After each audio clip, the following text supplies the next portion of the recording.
Happy Wines Day. Happy Wines Day. And it's almost New Year's. Almost New Year's. Happy New Year's Day. To you.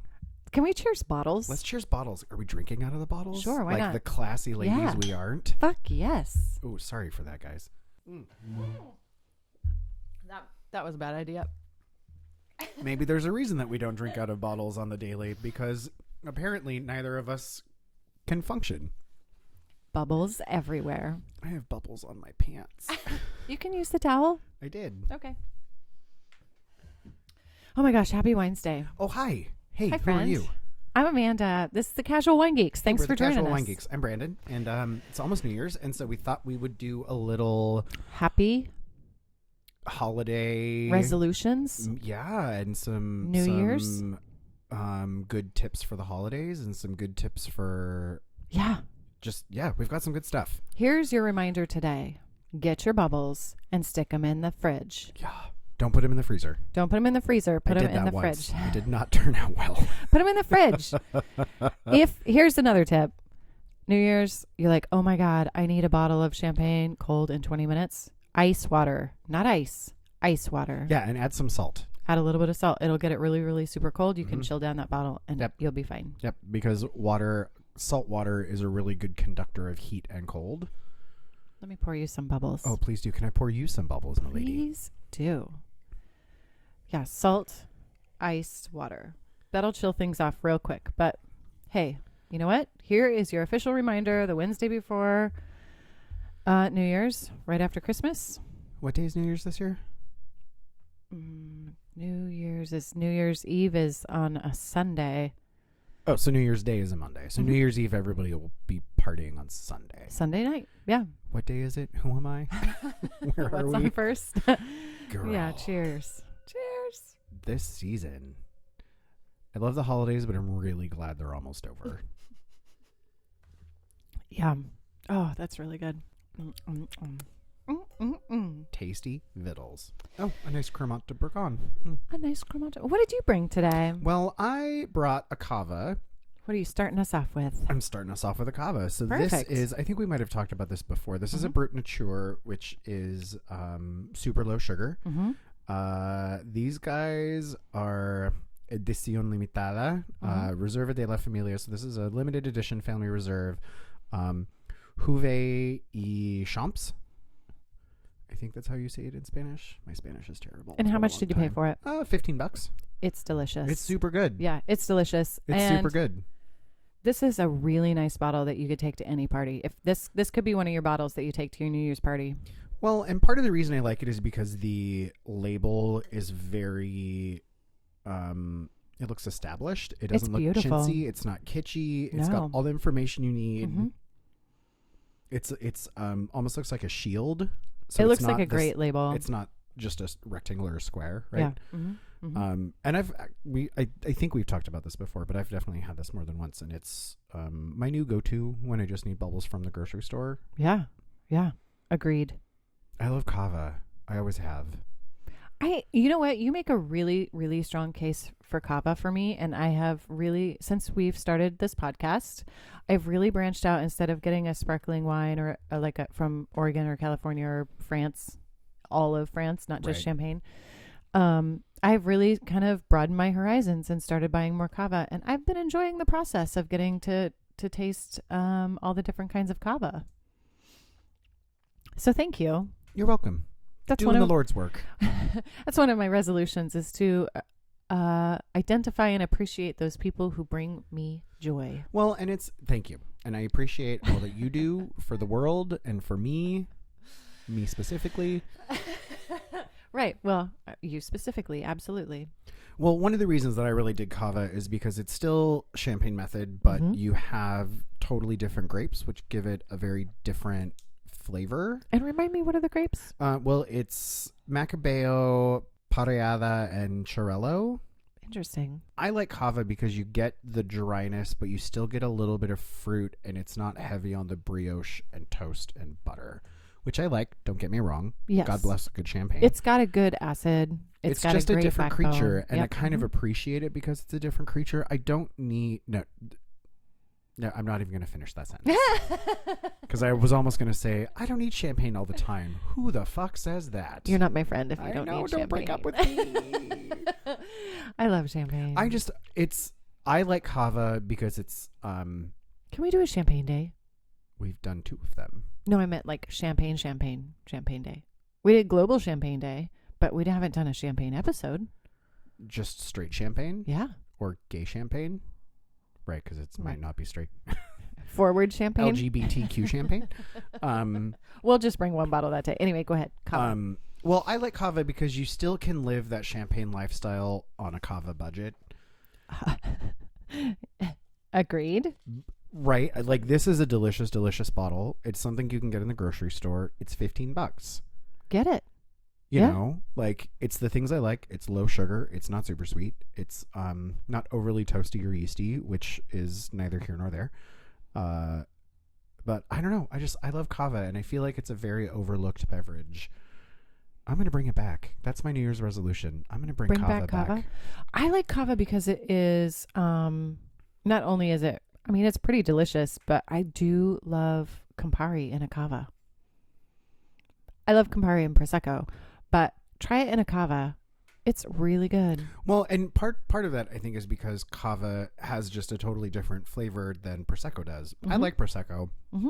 Mm-hmm. It's not the first sparkling wine I reach for. No, it's not for me either. Now, granted, we drank a lot of Prosecco when we were in Italy. When in Rome, and some of us were. For a bit, yes. Yeah. I was not one of those people. We did not go to Rome. But you started in Rome. What? You started in Rome and then came up, right? Yeah, I was in Rome for 5 days. And then we met you in Florence. Mm-hmm. Yeah, and I stayed in the area where the Praetorian Guards lived. What? And we stayed in a building that was an old, like we walked down the street and we saw the ruins of the Praetorian Guard towers and the. Shut up. Yeah, it was. That was probably in Rome one of my favorite things to do. Rome has never been on my list of places to go. Other places in Italy, absolutely. Rome, Rome is an interesting place, and there's so much history there. And a lot of the places that we went in Rome. Sorry to segue, but deal with it. No, you're not. Don't apologize. Never apologize. We went and we saw the things in Rome that you would see in Rome that have been there for thousands and thousands of years, right? And then we went to the Louvre, and we would see like the alley where we had that snack that afternoon painted in a painting hanging in the Louvre. Wait, what? Yes. Really? So yes, it was the most amazing, crazy thing. I thought I was losing my mind because, you explore around Rome and you go into buildings that are thousands of years old that still have, or original, all the things. Yeah. Or like pieces of the, the street is the same, or the artwork in the street is the same. And so we were in Rome. We were just exploring on foot. We walked everywhere. Well, that's one of the things I love about Europe is you can. Yeah. And we went down alleys. Seattle, and we, not so much. We'd eat in these places and we'd look at these different things. And then by the time at the end of the trip, after all the things, we were in Paris and we went to the Louvre, and there were paintings hanging in Paris in the Louvre of the exact streets that we had lunch in. That's crazy. Yeah. I thought I was losing my mind. I was like, what? Wait, we were there. And you would see like... Can I tell you something? Yeah. I've been to Paris twice and I've never been to the Louvre. What? You should go. Do you like history? I do. Do you like pretty pictures? I do. Do you like amazing sculpture? I do. Do you like secret hallways with no people? Oh, well, I hate people, so yes. You have to go to the Louvre. Here's my problem with the Louvre. Tell me. It's too big. There's too much to see. Okay. Agreed. And? It is very overwhelming. But you've never been in it.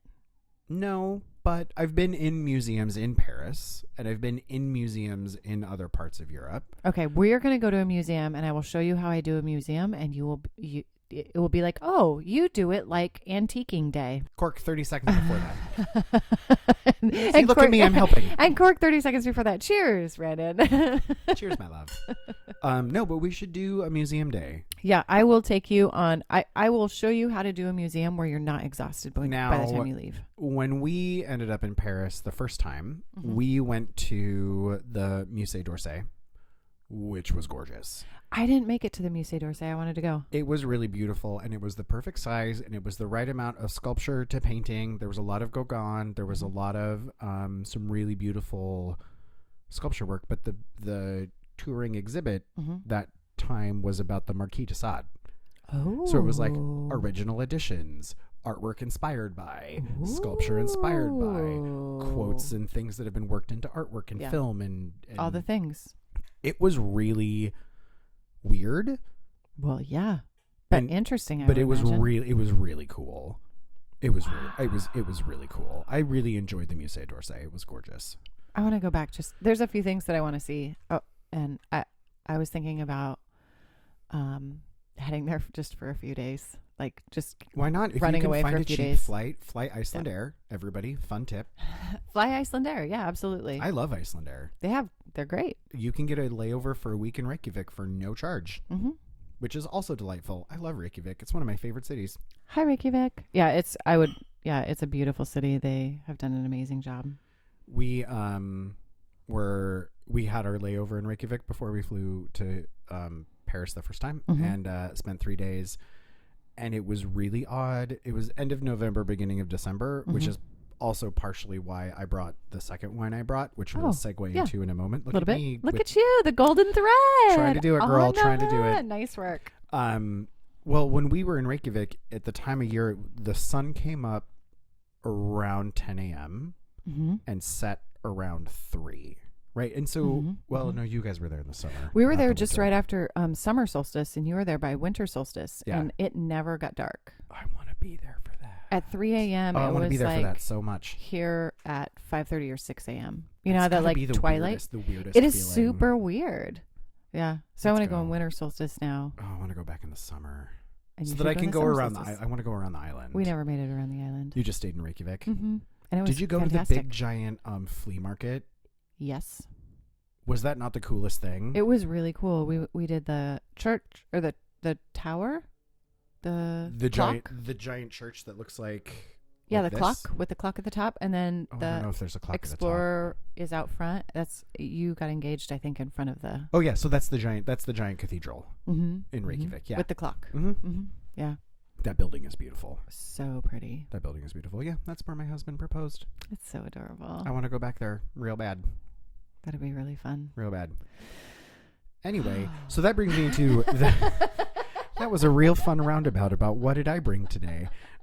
So the second wine I brought is actually a mulled wine that's in a bottle. So I was thinking about like, what do I want to research and what do I want to talk about? And I really wanted to focus on holiday stuff. Oh, nice. So I did a little bit of research on mulled wine, and so these would be your 2 bottles if you went to a party around New Year's or ish. Well, we have yet to taste the second one, so I don't know That's if true. I would actually take that. But definitely take the cava. Oh, fuck yeah. Yeah. All cava all the time. Always take 2 bottles. 2 of them. 2. And if one of them isn't so good, you can always leave it behind. Oh, look, we brought you this beautiful thing. Yeah. You're welcome. Booze as presents. Re-gift that shit. Booze as presents. Right? Like if someone gives you a bottle that you're kind of like, meh, save it for a party where you know that you can at least take a thing and leave it behind. Re-gift it. Re-gift booze. Oh my gosh. Re-gift booze for sure. I mean, my friends know not to give me booze that I would re-gift, but your friends might not. Can we talk about that? Am I terrible for saying that? Absolutely not. Can we talk about that? Did I just lose everybody's respect? I want to tell you something because you came to Famsgiving at my house. I did. And we have so it's a big deal to get, just for everybody it's a very big deal to get an invitation to Famsgiving. Once you've been invited. I've gotten 2. You can come back. Yeah. Anyway. So there were 2 separate women that were at the table that evening where I text them at the last minute because the rule is I can't pull anything out of my cellar. I have to choose what I'm going to, use for Thanksgiving by Halloween. Which is why we brought like 4 bottles. Right. You guys were amazing. You brought 4 bottles, and I didn't want you to have to go downstairs and get good stuff when we get a little tipsy pants and you're like, we need more wine. Yeah. And I would pull the good stuff because that's who I am. We won't let you because we'll always bring enough. Thank you. You're welcome. So 2 of the other people at Thanksgiving were given the they were given the hey, bring wine. Can I interject? Besides just you guys. Yeah, go for it. Um, We went through 13 bottles that night. Yeah. Did we really? Oh, yeah. I didn't feel like that much. 3 of them were Magnums. Oh, well, you had the bubbly rosé. Uh-huh. Right. Yeah. The champagne. The sparkling champagne. God, that was so good. Yeah, that was grower champagne. Anyway, go ahead. I was actually listening to something on NPR the other day about delegating for the holidays. Yeah. For meal planning and prep and whatnot. Yeah. And it is absolutely okay to be specific. I am specific every year. Which I appreciate. Oh, like, don't just you. bring salad, bring this salad. Make this thing. Bring this wine. Don't bring wine. Bring Grenache. Don't bring wine. Bring Tempranillo. Don't bring wine. Bring sparkling. Bring a fucking cava. Yeah. Category. Right. So Nice. I was at work Be the other specific. day, and one of my accounts, some woman came up to me and she was like, "Oh, hey, I have a question." And I'm like, "Sure, absolutely. How can I help you?" I need Cremant. Someone told me I need to get Cremant, and I was like, "Oh, girl, you speak my language. You follow me over here. I take care of you. I know what that is." And so then I also got to explain because she didn't know. Mm-hmm. She was like, "I don't even know what." Yeah, Cremant. You know what? She made the face like I'm deer in headlights. I'm like, all right, well, here's quick 3 sentence. What did you tell her? Tell him. What did Cremant? Cremant. Correct. I said Cremant is a sparkling wine in France outside of Champagne. Perfect. You have Champagne because it's Champagne, and then Cremant can be anywhere else. And so, it's Cremant de Alsace or Cremant de Bourgogne, Bourgogne or Cremant de Bordeaux, Loire, or Cremant de Loire, or Cremant de insert whatever French wine region here. Yep. Mm-hmm. And so it was really. She kind of was like, "Oh, I didn't know." Right, you can get sparkling wine in France. Yeah, That's and it was outside like, of Champagne. and this is $17, and this is delicious. Speaking of, I we talked her have. into a Lucien Albrecht. Oh, I almost brought that tonight. No, that is a good wine. And it's what, $15? I think 17, 18? round up or down depending on your 15 to 20. place. Yeah, Let's say. yeah, 15 to 20. And it's a Cremant de Alsace. Alsace, yep. And it's 100% Pinot Noir or 100% Chardonnay. They can blend weird. The rules in Alsace for sparkling wine are different than everywhere else. Okay. It usually says on the back of, I've purchased Albrecht quite a bit. This is my second favorite behind that label. Albert Bichot. Bichot, yeah, this is so tasty. Cremant de Bourgogne. That's what we're drinking. Brut Rosé. Yeah, it's good stuff. And that's what she needed was a sparkling rosé. And she really just didn't know. And she was like, all they told me was Cremant. And I was like, oh. I know where it is. And this is, I think that mine was like 25. Oh, that's not bad. This is delicious. Yeah. So, I mean, you're going to a party, you have to bring wine, you're bringing 2 bottles of bubbly, you're $40 in. Right? And it doesn't even have to be that. Right? Yeah. You can go somewhere. And one of the things I really enjoy is you go somewhere and when people ask for, I need a recommendation, if that place is worth their weight in salt, they should ask you what your price point is. Please. Yes, absolutely. And you should never be embarrassed to be like, I want something under $20. I want something between 20 and 35. Yeah. You hit both those marks with both these sparklings, and I would open both of these on New Year's. Yeah, absolutely. Delicious. You're delicious. Judge Fudge, I'm much too busy being delicious. No? I don't know what you're talking about, but it's hilarious. Oh, it's from a cartoon. You don't remember? Drawn Together. Huh. Which I think it only lasted 2 or 3 seasons, and it was kind of Big Brother meets cartoons. So there was like the quote unquote Betty Boop character and the quote unquote Link character and the quote unquote Superman, right? And so, but they were all very raunchy and it was not PC at all, and it was very borderline racist and homophobic. All Okay, kind of in the got it. vein of South Park. Like it Got was an interesting social commentary. We'll say that. Okay. Judge Fudge was a chocolate bar. Never mind. I Cork all that. I'm not going to cork it, but I'm going to use it as a segue of my. We're getting up on New Year's resolutions, and I'm resolving to try new things. So I'm going to watch your cartoon as something like, I'm going to see what he's talking about. I'm going to find an old episode somewhere, and I'll watch it. Don't hate me in the morning. Oh, no, of course not. We've shared too many bottles of champagne. One might say not enough bottles of champagne. Can we share Ma'am. another bottle of champagne very soon? Is the Pope a Catholic? Yes, let's do it. Cork this bit. Do I have to? Can I leave the end of that in? I'm not trying to upset anybody, but good God. Anyhoot. We'll do is blank, blank, blank, blank, a blank, blank, blank, blank. Oh, that's much better. Yeah.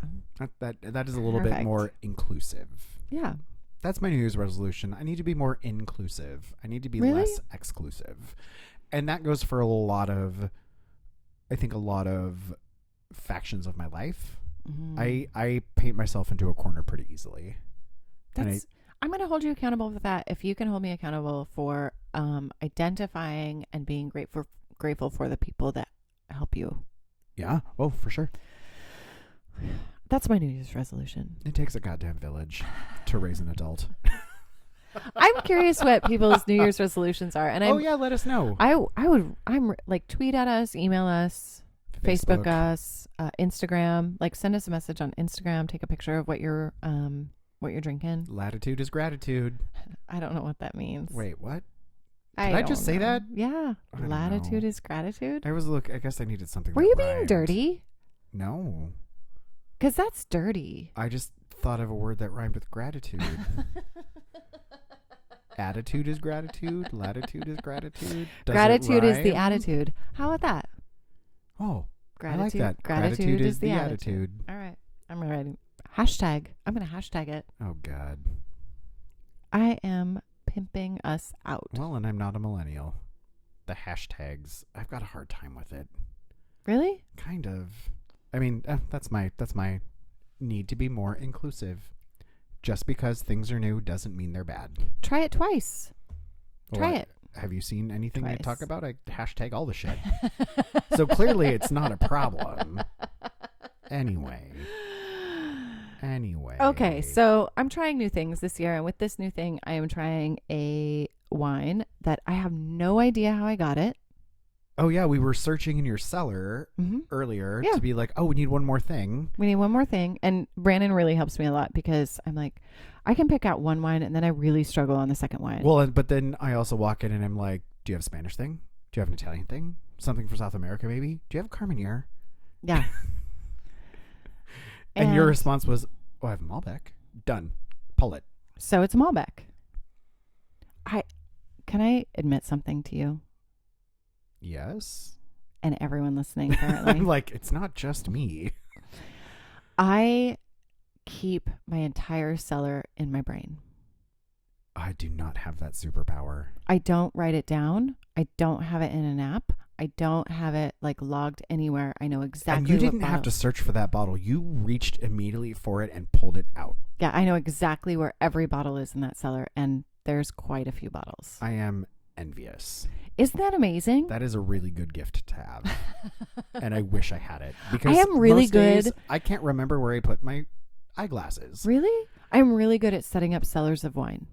Oh, will you please come to my house? Yeah, absolutely. If you have a space and you like want me to organize your wine, that I can tell you exactly where everything is at any point in time. Can you tell me where and why? Yeah. I think the reasoning that you put things in a certain order absolutely makes more sense to me than other things. Yeah. Does that make sense? Yeah. I put this here because this is the progression of this and this and this and this. Like, it will all make sense. You walk in and you'll get a whole story of your cellar that you can tell everybody of why it was set up that way. And then if they're like, oh, do you have this thing? You can go exactly to it. I kind of want to set, and maybe this is a day we can have a whole episode on how you set a cellar up. I want my cellar to be set up drink this in 2018, drink this in 2019, drink this in 2020, drink this in 2021. That's how my cellar is set up. This summer we were at a friend's house and they have ribbons tied around all the necks.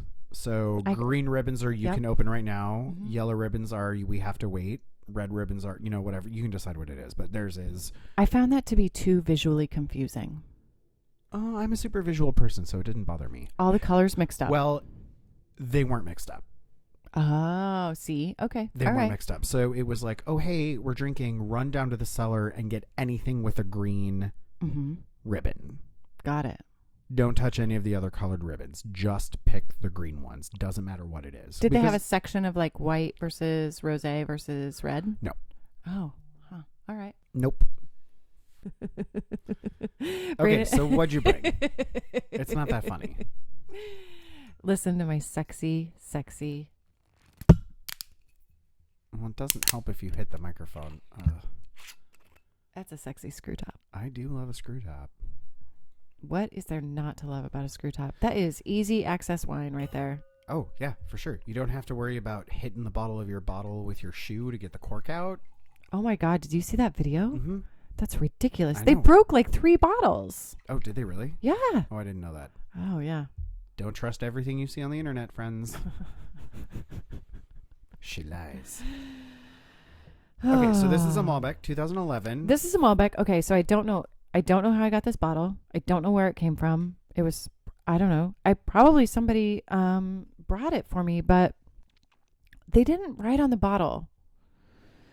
So if you take 2 bottles to a party and you want it to be a gift, fucking write on the label or the glass. Oh yeah, get one of those silver Sharpies. Get a silver Sharpie and just be like, hearts, whatever's, right? Put the date that you gave it to someone with your name. Yeah. I wish people did that more often on labels and stuff. It helps those of us that keep bottles of wine in our closets, like I do. Yeah. I don't know how I got this. It's Andrew Rich is the vintner. 2011 Columbia Valley Malbec, the Alder Ridge Vineyard. And one of my resolutions is to try new things. And I normally wouldn't open this on a Wednesday. So cheers. It smells fancy. Does it taste fancy? I really like this a lot. Really? Mm-hmm. It needs to open up a little bit, but this is pretty good. Oh, can we talk about that? When you say open up, it means it needs a little air.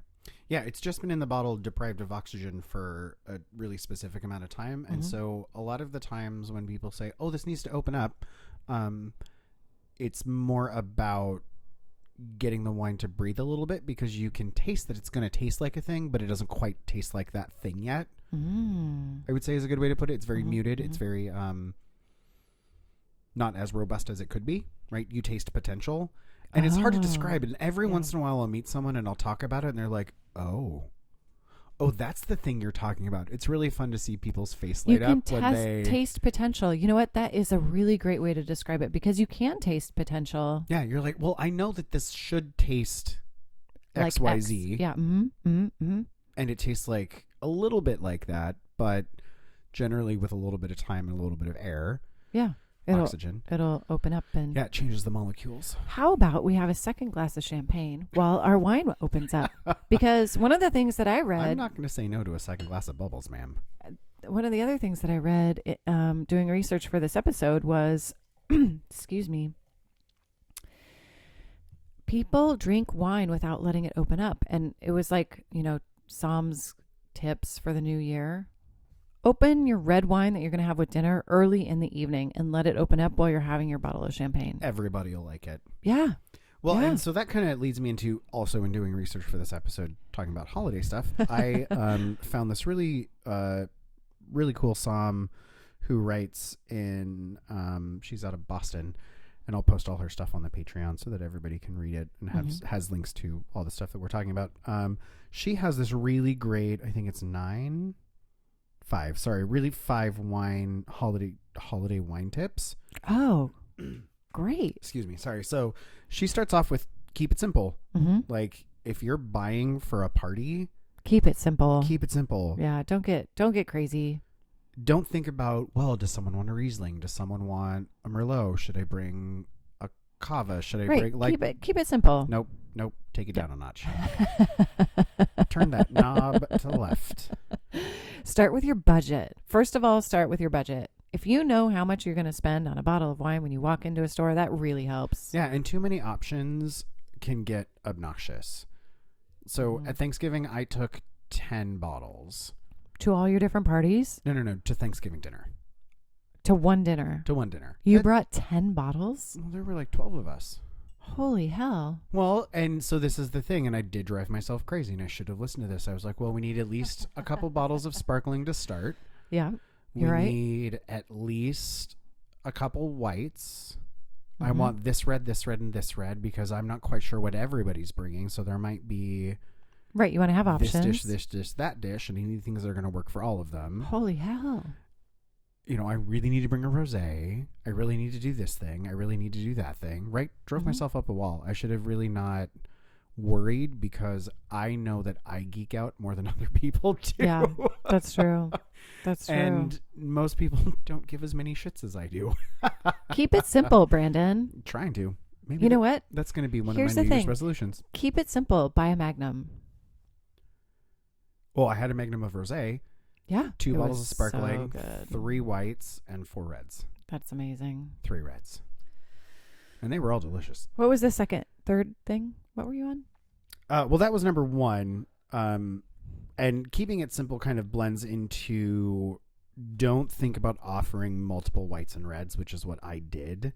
Oh. Right. So I brought 2 cavas. They were both different. I brought 3 whites. They were all different. I brought, 3 different reds. The rosé was a large bottle, but it was the same. Right. It was the same bottle because it was one bottle. So instead of offering options, pick a red and a white. Yeah. And get like 2 or 3 bottles of each. Yeah. Yeah. Yeah. The second thing she talked about was there's nothing wrong with affordability. So again, I can shoot myself in the foot when I'm bringing wine somewhere because I feel like I need to be impressive. That is not the case, friends. As we've talked about, you can find good wine that is really affordable. And here's the other tip that I wanted to throw in there. Finding affordable wine. If you have to take if you're going to take 2 bottles to a party, which we always tell you, take 2 bottles, always take 2 bottles. If that isn't an option, get a Magnum. Get a Magnum. Nobody says no to a Magnum. Yeah. That is like the ultimate party favorite. And they will know who brought the Magnum. And generally you can, it's more cost effective. Yeah. It's a bottle and a half of champagne or sparkling, or there's some great producers. Mm-hmm. And the reds in a Magnum, they last in a cellar a little bit longer. Anyway, sorry. Tangent. Don't apologize. So the third thing she says is don't try to reinvent the wheel. And while you can find amazing, and I'm quoting here, you can find amazing and interesting value wines all over the world right now. Thanksgiving is not the time to convince your sister that she should be drinking a Tuscan Pet Knot. No, she won't give a fuck. Nope. You might really believe that it's better than the Prosecco that she loves. It might very well be. But don't do it. You're going to come off as a condescending wine person. Pretentious wine fuck. I know. That's why I was like, oh, I really like that she's like bringing it down to the real level. Like, yeah, we all get that we like wine. Yeah. Not everybody's on the same level that we are. Right. And that's okay. And that's okay. And there's times to geek out and then there's times to not. Thanksgiving dinner is not that time. Read your audience. Mm-hmm. No, absolutely. Yeah. Read your audience. Read your audience. Absolutely. I mean, that's what we in the wine business do, is read our audience when we ask them, or when they ask, I need a recommendation. Mm-hmm. What do you like?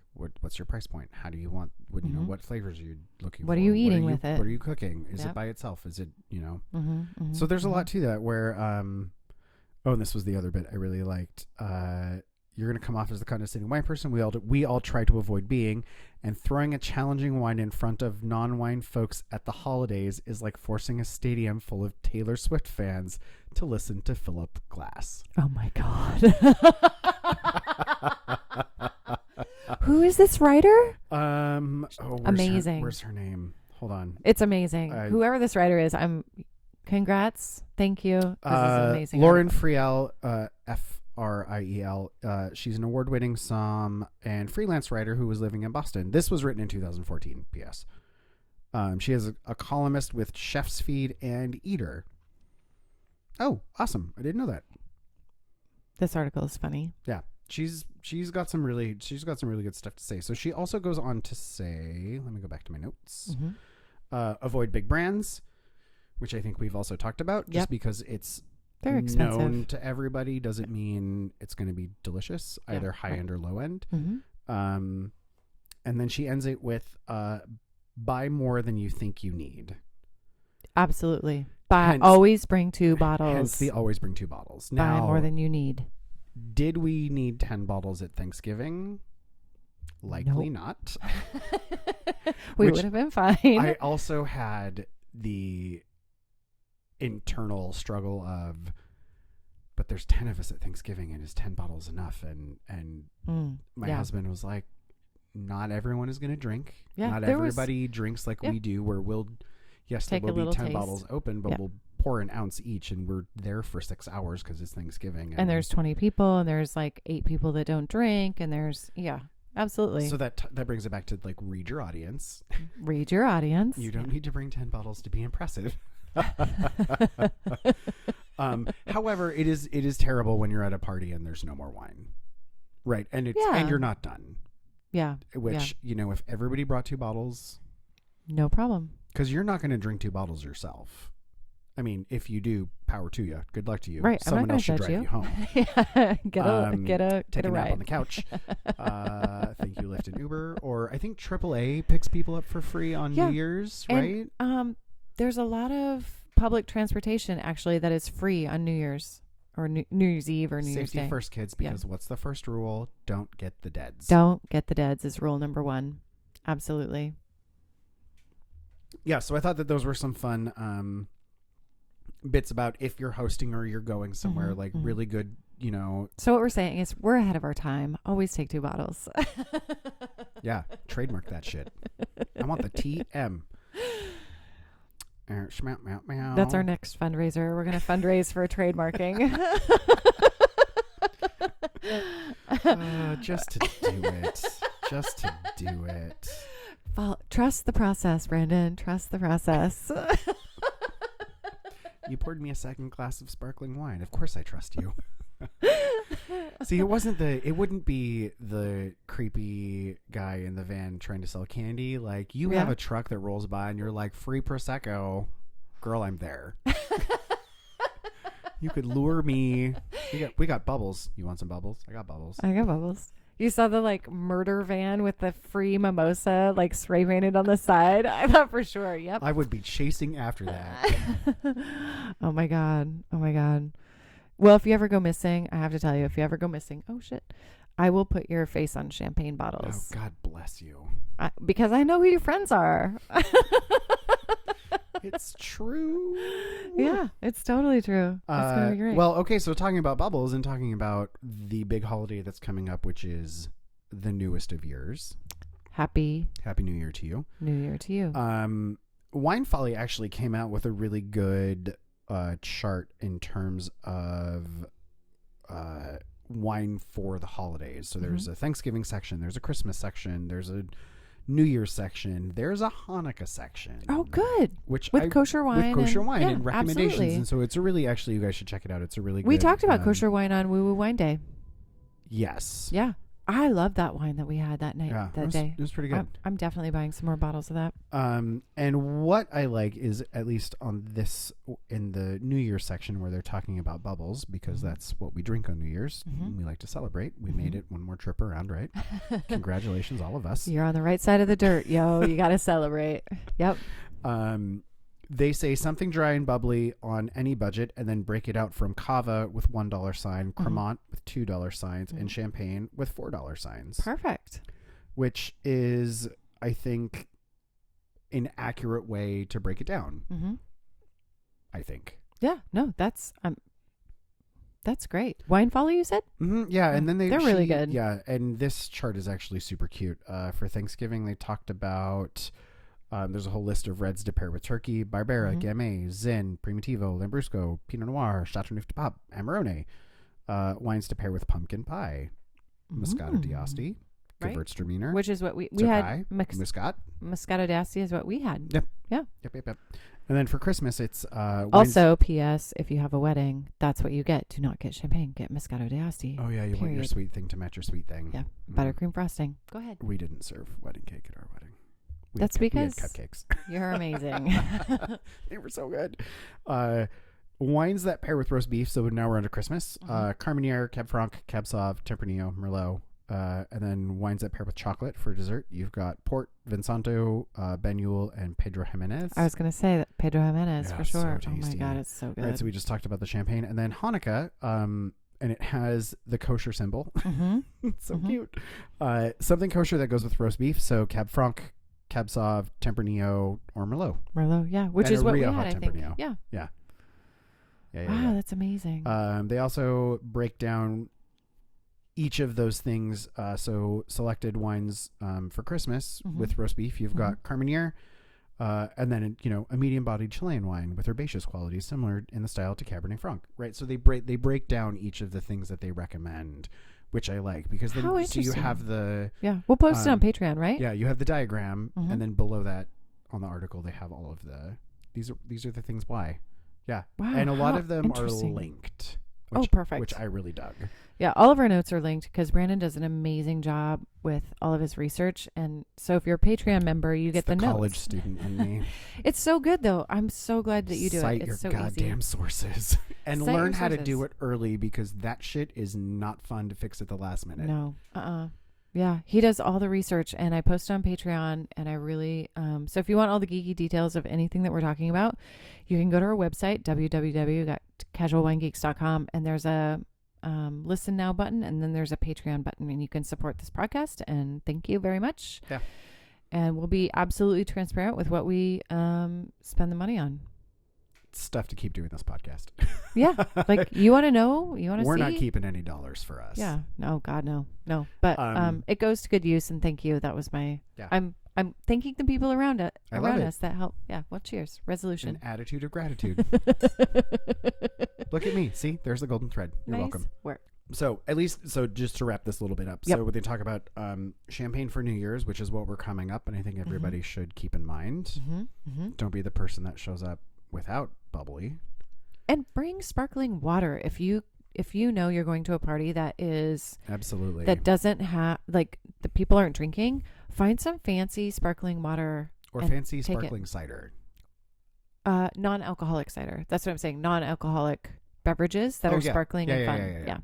Yeah. I get that. Not Martinelli's. You can do better. You can do better than Martinelli's. That's like the cooks of sparkling stuff. It doesn't make it right. Yeah. If you need a list of non-alcoholic sparkly stuff, you let us know. I will send you a list.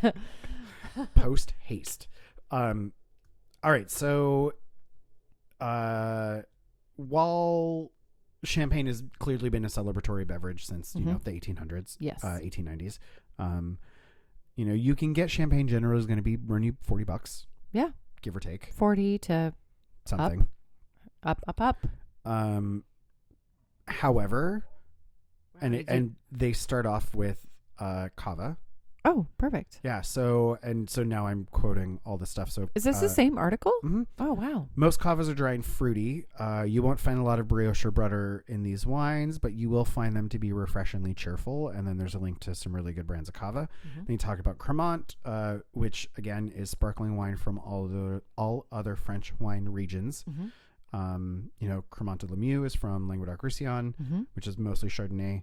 Then you've got Alsace. Oh, that's why. Here it is. Alsace, which makes a Cremant rosé that by law must be 100% Pinot Noir. By law. If it's rosé, it has to be 100% Pinot. I love a Cremant. So that's why when rosé. You were talking about it earlier, I was like, but they have a weird rule. That's the rule. It's 100%. Pinot Noir, which is my favorite kind of bubbly anyway. 100% Pinot Noir bubbly is my favorite. Yeah. Interesting. And so then they talk about Metodo Classico and then champagne. So there's some good suggestions on this article, I think. The other thing they were talking about was wine with ham. Wine with ham, right? Yeah, so I don't eat a lot of ham. I don't really? know, like just in terms of, I mean, I eat pork, but I don't eat, like when ham. You would get like a ham. Yeah. And cut it into almost ham steak. Is that a thing, right? Well, we had ham at Thanksgiving. Like you get a ham and it's got the cloves and sometimes a couple pieces of pineapple No. and it roasts for a long time. No. I mean, That's what people, I'm talking about. Right. People do that sometimes for Easter, but our ham was marinated in Guinness and it was delicious. As most things are. Well, they recommend rosé, which I always bring to a holiday event because rosé goes with all the things. Especially a sparkly rosé. Ooh, yes. Sign me up. Mm-hmm. Grenache, which has a pretty good amount of fruitiness to stand up to the inherently sweet ham because hams tend to have like a honey glaze or, you know, pineapple juice or something. Some sort of sweetness. And they're sweet. Yeah. Yeah. And then a Côte d'Aron, which is usually Grenache Syrah Mourvèdre blend they recommend with ham. And Probably that's a little if you're bit using sweeter. like cloves and those would be, yeah, those baking spices tend to work really well together. With Grenache, Syrah, and Mourvèdre. It's a little bit sweeter. Yeah, go for it. Well, I mean, you want something a little sweet if you're going to have a sweeter food, right? Yeah, right. Yeah, absolutely. And not sweet like sugar per se. Sweet on the lips. Yeah. Well, speaking of spices, tell me. we have some mulled wine. Oh, can I pour it into this glass? Yeah. Okay. Absolutely. Which we warmed prior to the podcast. Yes. Pa. It might not be super warm now, but it's probably still delicious. So this is, I've been seeing this around in the grocery store, St. Christopher Glühwein, Glühwein, which is red grape wine with natural flavors added, but it's got this really cute little Christmas village in the background. So it has a nice label that you like. Well, that and I've just seen it everywhere. And it reminds me of when we were in Paris in December and we were at the Christmas villages, you would have these hot wine stations, warmed mulled wine stations. So I was like, I thought it would be fun it's seasonal beverage, holiday, you know, that time of year. I'm going to make you a mulled wine. Oh, please do. I do mulled cider at home a lot. I'm going to do you a wine because it's called glug, it's called mulled wine, it's called all these other things. And part of my family is Swedish. I would drink this warm. You would? This is really actually pretty tasty. I'm going to make you a mulled wine. It's that clove. Mm-hmm. Yeah. It's that clove flavor I really dig. I'm going to make you a mulled wine and we're going to do a taste off. You're going to warm this up and I'm going to make you a mulled wine. And I would really like to compare my homemade mulled wine against this. Can I put money on you? No, absolutely not. Too bad I know a bookie. I got someone running numbers. Just kidding. I'm too nerdy to have a bookie. That's so funny. Well, so Tell me about mulled wine. So generally mulled wine is made with red wine. Mm-hmm. Mulling spices vary region to region, place to place, time period to time period, which I found out and I didn't realize. Crazy. Charles Dickens had a hold to do. Served hot or warm and is alcoholic, although there are non-alcoholic versions. Traditionally had during the wintertime, generally around Christmas and the holidays. Spiced wine was actually first recorded in Rome, which we learned about in wine history. Yeah. During the 2nd century. And then the Romans tromped all over Europe, taking over all the things like Romans are wont to do. Motherfuckers. We love Romans. If you're in Rome, thank you. Yeah, thank you. Also, but they brought wine and viticulture with them everywhere they went. Right, and of course. So you then, like, up the Rhone and up the Rhine and up the Danube, all the way up to Scotland, right? Yep. Taking the recipes everywhere. Absolutely. So you had the Form of Curry, which is a medieval English cookbook from 1390, a long time ago. That's an old fucking cookbook, which mentioned mulled wine and says per fate yapgrass, which is grinding together cinnamon, ginger, galangal, cloves, long pepper, nutmeg, marjoram, cardamom, grains of paradise. Rosemary may be substituted. This is mixed with red wine and sugar, form and quantity unstated. Yeah. So that was the original mulled wine recipe written in 1390. Oh, shit. What'd you do? No, yeah, that's right. I just copied the same paragraph twice. Don't trust my notes all the time because sometimes I copy things twice. So, you know, it's really popular in the UK. It's really popular in France. It's really popular in Switzerland. It's very popular in, you know, mountainous cold regions, Germany. Because you kind of like when you're cooking the mulled wine, you kind of cook off a lot of the alcohol, so it's not as alcoholic as having. It's not as boozy. It's not. Yeah, right. Absolutely. But it warms you from the inside like a gentle little hug. Right, but it's not like having a chug of whiskey or brandy or right. Well, you also had in Victorian times an example of this is Smoking Bishop, which is mentioned by Charles Dickens, but is not really drunk anymore or doesn't have a contemporary counterpart. This guy is a traditional recipe, can be found in Miss Beaton's Book of Household Management, which I'll turn my computer on so you can see. Looks like that. Oh, how cool is that? We're going to post that on Patreon right? because that's really super awesome. Just to have. It's that'd be really book. Fun. So this recipe says to mull wine, ingredients for every pint of wine, allow 1 cupful of sugar, water, and spice to taste. Mode. In making preparations like above, it is very difficult to give the exact proportions of the ingredients like sugar and spice, right? Because you have to taste it. Things change and wine is not consistent and definitely wasn't consistent back then. Yep. It's like flavor to taste. Yep. And this pretty much says boil the spice in the water until the flavor is extracted. Then add the wine and sugar and bring the whole thing to boiling point, and then serve with strips of crisp dry toast or with biscuits. The spices usually used for mulled wine are cloves, grated nutmeg, cinnamon, or mace. Any kind of wine may be mulled, but port or claret are those usually selected for the purpose. And claret is a thing we can talk about another time because that's a weird British when they were taking over Bordeaux and Eleanor of Aquitaine, and it's a whole thing. Claret is a type of wine. Sorry, geek. No, let's put it to the list of claret. It's really history. It's an interesting... You know what's interesting? I have written down all of our ideas tonight for new episodes. Claret, cellar creation, champagne day, cava day, cremant. What do all those things have in common? The LFCs? Yeah, they're all C days. Oh, that's crazy. I'm glad you take notes because I start talking. And you know what else starts with a C? I'm doing. Casual wine geeks. Ooh, hey. Golden thread. Try claret, where I lost my notes. I'm sorry. I distracted you. Oh, no, you're totally okay. No worries. We'll post it all on Patreon. And while you're looking, I'm just going to say all of these wines really were delicious. We did a good job this week. Yeah. I'm excited to sip on that Malbec. It's already opened up just a little bit. I think we should have opened this at the beginning. I didn't realize about the screw top that we should have opened it a little bit earlier. Yeah, you live and learn. Yeah. That's all you can do. Okay, so any kind of wine may be mulled, port or claret, usually those selected for the purpose. The latter requires a very large proportion of sugar. Port is generally sweeter. Right. Yeah. Yeah, of course.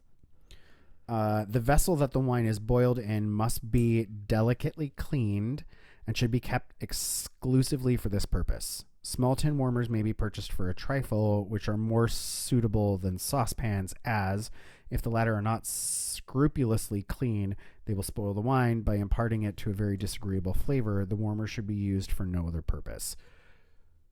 So that was back when vessels were not made of things to be mixed with acidic ingredients. Right?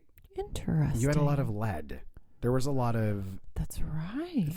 Metals in cooking vessels that, we found out if you cook this thing and this thing too long, then it makes you sick. Or crazy. A little bit of both. Right. So then you have the contemporary to that. So that was the old Charles Dickens version. You've got contemporary, which you see a lot more citrus coming into play. You start to see a lot more common combinations of like oranges, lemons, cinnamon, nutmeg, fennel, star anise, cloves, cardamom, ginger. You start to get a lot more Eastern spices and a lot more fruit. Interesting. So you've got the spices, which sometimes people will boil into a syrup before they mix it with the wine. So you cook the sugar down with a little bit of water and make like a simple syrup and steep your spices in that before you add the wine. Sometimes people use tea bags, right? You can make your own tea bag or like a coffee filter full of spices and drop it in wine on... That's not how you make it. I'm saying you can. I'm not saying you have to. Ma'am. I'm going to make you. I'm going to make you the things. I am reading the notes and the research that the internet gave me, which means it must be true. If you get a bottle of Glug from me, that means you're special. I don't think I've ever made it for anyone outside of the house. Well, so roughly generally translated as glow wine, from the hot irons once used for mulling.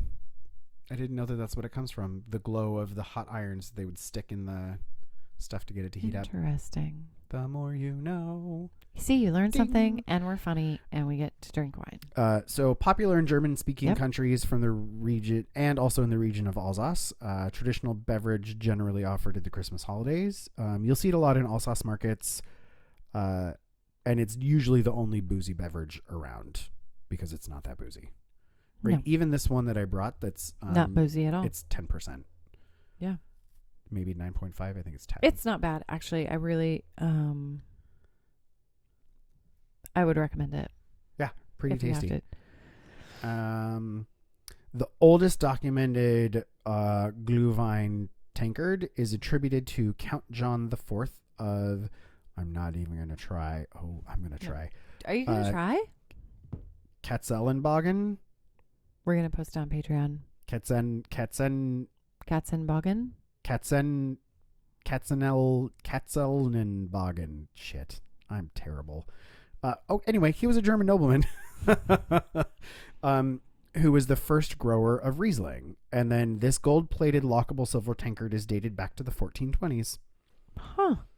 Yeah, so generally prepped for red wine heated and spiced with cinnamon sticks, cloves, star anise, citrus, sugar. So you've still got citrus. So, you get into the 14s and the 1500s, you start to see the influx of different spices citrus, and fruits and stuff, as well as now vanilla pods.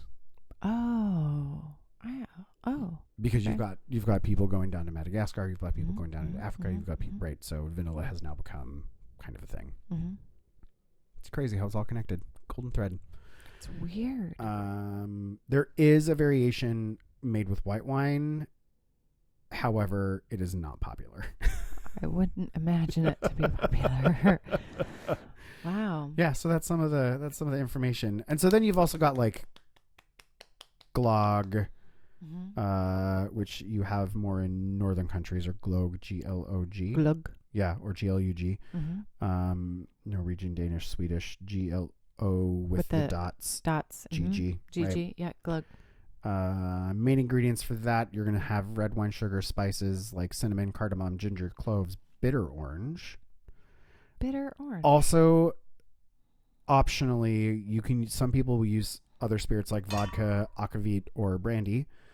You can find these spice extracts ready and mixed throughout Scandinavia. They have a preparation, but I'm not going to read it because you'll tell me it's wrong. No, I won't. Absolutely not. Why would I tell you it was wrong? Because you're going to make it better. No.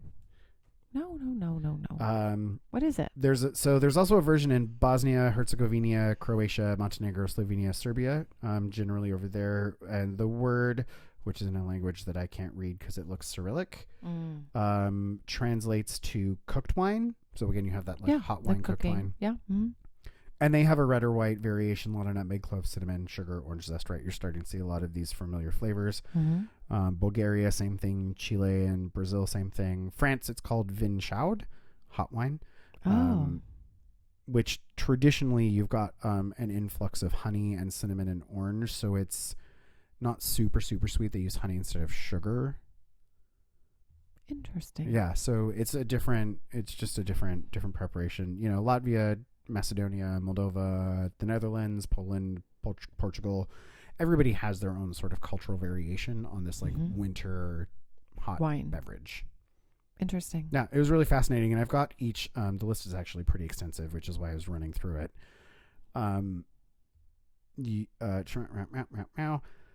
It's all going to be posted, so you can see all of each of the different sort of flavor differences of each of these regions. It was actually pretty fascinating to be like, oh, you have different spices because you probably were on a different part of the spice trade and you guys just didn't get the same things as other folks. And so it's interesting to look at regionally how their combinations for this mulled beverage, which a lot of people have, differs. Yeah, I don't know. I love it. That's what I got. Thank you. You're welcome. I think this was a great episode. Whipped up a little info on holiday wine tips and some pairings and some mulled wine. And I hope you learned a little bit. yeah. And I hope you laughed a little bit. I laughed a lot. I hope that everybody celebrates with a glass of something sparkling. Happy New Year's, friends. Happy New Year's. Always take 2 bottles. Rule number 1, don't get the debts. Well, and rule number 2, always take 2 bottles. Always take 2 bottles. Cheers. All right, cheers.